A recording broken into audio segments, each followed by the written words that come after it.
Master the first conditional with be going to.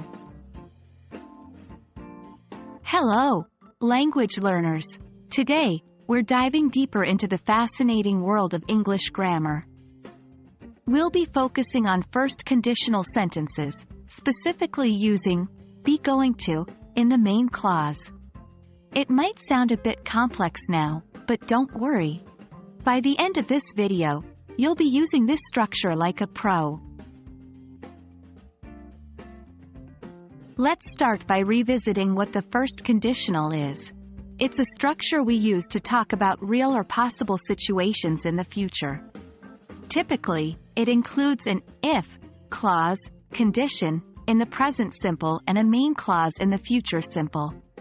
For instance, if it rains, this is the if clause, I will stay at home. This is the main clause.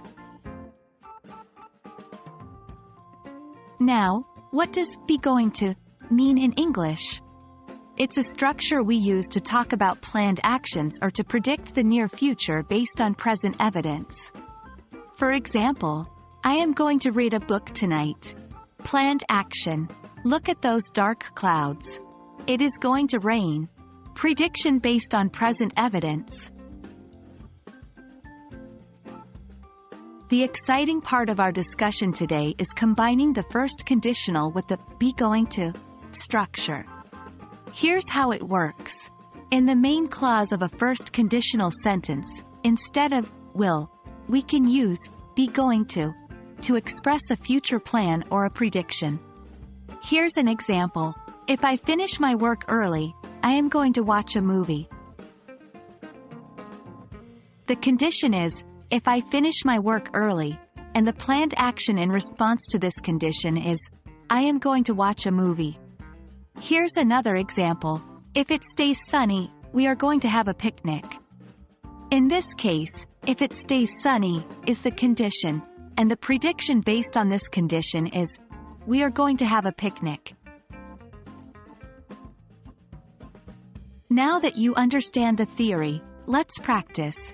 Try making your own sentences using the first conditional with be going to.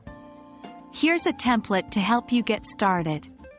If blank condition. I, you, he, she, it, we, they are, am, is going to, blank. Action, prediction. We've covered a lot today, and you're doing an amazing job. Keep practicing with the first conditional and be going to. Remember, grammar is a marathon, not a sprint. With patience and persistence, you'll master it. See you in the next video.